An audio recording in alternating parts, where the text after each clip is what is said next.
बच्चों, हम लोग उदारवादी राष्ट्रवाद और उग्र राष्ट्रवादी काल का अध्ययन कर चुके हैं। ये भारतीय राष्ट्रीय आंदोलन के दो महत्वपूर्ण काल हैं। कांग्रेस के इतिहास के जो तीन काल हम राष्ट्रीय आंदोलन के अंतर्गत पढ़ते हैं, जिन्हें 1885 से लेकर 1947 तक विभाजित किया गया है, वह है उदार या नरम राष्ट्रीयता का काल। यह 1885 से 1905 तक चला। दूसरा काल 1906 से 1919 तक का काल है, जिसे हम उग्र राष्ट्रीयता का काल कहते हैं। और तीसरा काल, जो कि राष्ट्रीय आंदोलन के गांधी युग के नाम से जाना जाता है, वह है 1920 से 1947 तक का काल। 1885 में कांग्रेस की स्थापना हुई। हमने पूर्व के जो लेक्चर्स हैं उसमें इस बात का अध्ययन किया था, और यही सब ई कंटेंट के माध्यम से भी आपको उपलब्ध करवाया जा रहा है। 1885 से लेकर 1947 तक, यानी कि भारत की स्वतंत्रता की प्राप्ति तक, कांग्रेस ने विभिन्न रूपों में कार्य किया। या यूं कह दें कि भारत के स्वतंत्रता आंदोलन के तीन काल प्रमुख रूप से रहे हैं: उदार राष्ट्रीयता, उग्र राष्ट्रीयता और राष्ट्रीय आंदोलन का गांधी युग।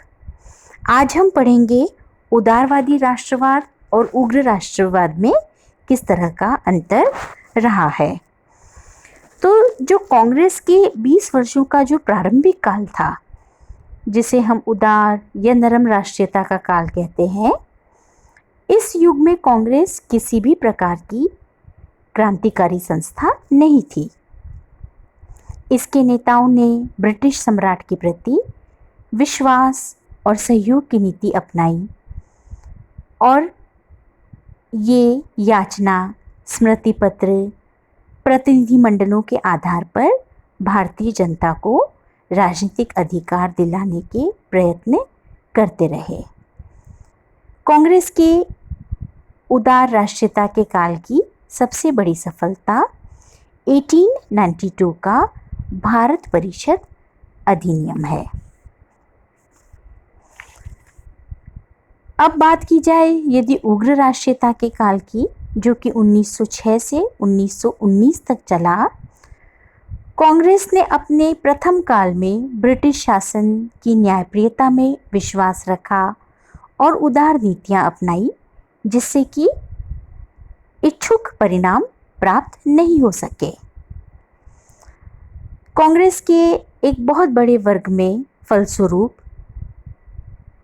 नवयुवकों में विशेषकर की उदार राष्ट्रीयता की नीति के प्रति विश्वास नहीं रहा, और 1906 तक कांग्रेस का नेतृत्व उग्र राष्ट्रवादियों के हाथ में आ गया।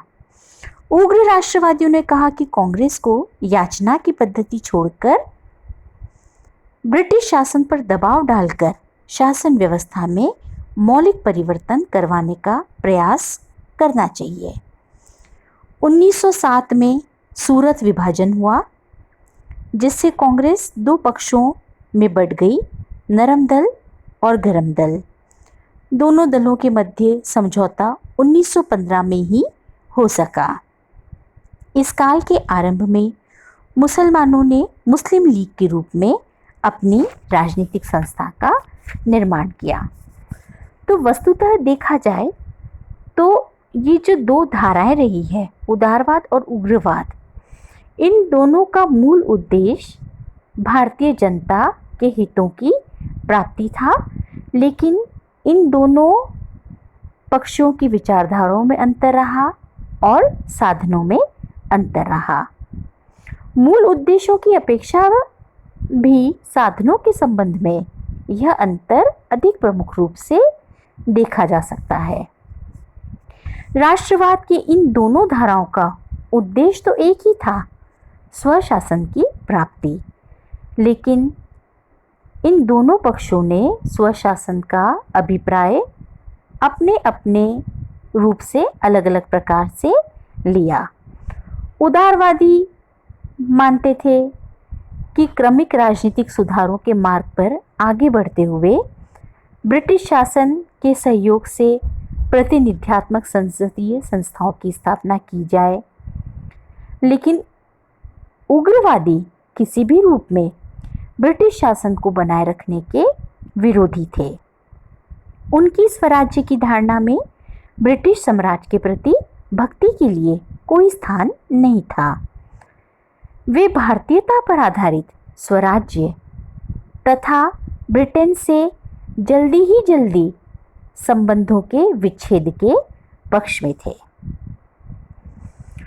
जो प्रमुख अंतर और हमको दिखाई देता है वह है, उदारवादी तो अंग्रेजों की न्यायप्रियता में पूरा विश्वास करते थे और ऐसा सोचते थे कि यदि अंग्रेजों को भारतीय दृष्टिकोण समझा दिया जाए तो वे इसे स्वीकार कर लेंगे।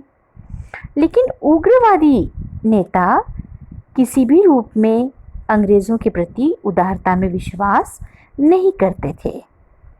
एनी बेसेंट के अनुसार उग्रवादियों को सरकार के अच्छे इरादों में जरा भी विश्वास नहीं था, जबकि उदारवादियों की आशा का आधार शासन की निश्चलता थी। उद्देश्य की अपेक्षा साधन के संबंध में इन दोनों का अंतर अधिक महत्वपूर्ण था। तिलक कहा करते थे, तिलक हमने पहले पढ़ा था, बाल गंगाधर तिलक जो कि प्रमुख उग्रवादी नेता थे, उन्होंने कहा भी कि अपने उद्देश्य के कारण नहीं वरन उसे प्राप्त करने के उपायों के कारण हमें उग्रवादियों की उपाधि मिली है। जहां उदारवादी संवैधानिक साधनों के प्रयोग को उचित मानते थे और वे अपनी मांगें प्रार्थना पत्र के माध्यम से, स्मृति पत्र भेजना, भाषण देना, कर्टसी विजिट करना, शिष्टमंडल भेजना, लेख लिखना, तो इन तरीकों के माध्यम से उदारवादी अपनी मांगें मंगवाने में विश्वास करते थे। लेकिन उग्रवादियों को इन तरीकों में ज़रा भी विश्वास नहीं था और वे इन तरीकों को अपने आत्मसम्मान के विरुद्ध भी मानते थे और इसीलिए उन्होंने उदारवादियों के तरीकों को पॉलिटिकल मेंडिकेंसी, राजनीतिक भिक्षावृत्ति का नाम दिया। वे इस राजनीतिक भिक्षावृत्ति की अपेक्षा आत्मनिर्भरता और जनसाधारण के बीच कार्य में विश्वास करते थे। इसी उद्देश्य को ध्यान में रखते हुए उग्रवादियों ने स्वदेशी बहिष्कार, स्वदेशी संस्थाओं के निर्माण और राजनीतिक प्रशिक्षण के लिए विविध साधनों के विकास पर बल दिया। जो अन्य अंतर और हम देखते हैं वह है कि उदारवादियों के विचार में ब्रिटेन तथा भारत के हित में मूलभूत विरोध नहीं था। वे ऐसा सोचते थे कि ब्रिटिश शासन के अंतर्गत ही भारत का हित संभव है। इसके नितांत विपरीत उग्रवादी मानते थे कि ब्रिटिश और भारत के हित एक दूसरे के विरोधी है और ब्रिटिश शासन भारत के विकास में कभी भी सहायक नहीं हो सकता। जहां उदारवादी पश्चिमी सभ्यता और संस्कृति से प्रभावित थे, वहीं उग्रवादी पुरातन सभ्यता, संस्कृति, हिंदू धर्म और इसके आधार पर विकसित हिंदू राष्ट्रीयता के समर्थक थे। तो इस प्रकार उदारवाद की प्रेरणा पश्चिम थी तो उग्रवाद की प्रेरणा पूर्व थी। जो और दूसरा अंतर हम देखते हैं वह है राष्ट्रीयता की। इन दोनों धाराओं में यह भी अंतर बताया जा सकता है कि उदारवादी जो थे वे आराम कुर्सी की राजनीति में विश्वास करते थे और गोखले जैसे कुछ नेताओं को छोड़कर सामान्यतः वह देश हित के लिए त्याग और कष्ट सहन करने को तत्पर नहीं थे। लेकिन उग्रवादी देश के लिए त्याग करने और कष्ट सहने को आवश्यक मानते थे और सदा इसके लिए तत्पर थे। उदारवादी और उग्रवादी राष्ट्रीय आंदोलन में अंतर बताते हुए लाला लाजपत राय ने लिखा भी है कि उदारवादी ब्रिटिश शासन से अपील करते थे, जबकि उग्रवादी नेता अपने देशवासियों और अपने ईश्वर से अपील करते थे।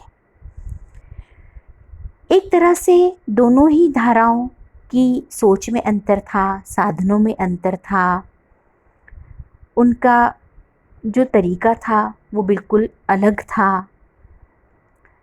लेकिन यह बात बिल्कुल सच है कि दोनों ही पक्षों से जुड़े हुए जो नेता थे, जो नेतृत्व करता थे, वे सच्चे देशभक्त थे और इसलिए उन्हें एक दूसरे का विरोधी नहीं माना जा सकता, बल्कि सही मायनों में वे एक दूसरे के पूरक थे। जब हम नरम राष्ट्रीयता और गरम राष्ट्रीयता के कालों का अध्ययन करते हैं तो हम यह पाते हैं कि राष्ट्रीयता के विकास में दोनों एक दूसरे के पूरक हैं और दोनों ही आंदोलन का लक्ष्य स्वाधीनता की प्राप्ति है। कहा भी जा सकता है कि एक के विकास के फलस्वरूप दूसरा काल आया तो दोनों को एक दूसरे का पूरक माना जा सकता है। दोनों का उद्देश्य एक था, जनता के हितों की प्राप्ति, लेकिन दोनों ही पक्षों की विचारधारा में अंतर रहा है और साधनों में मुख्य रूप से अंतर रहा है।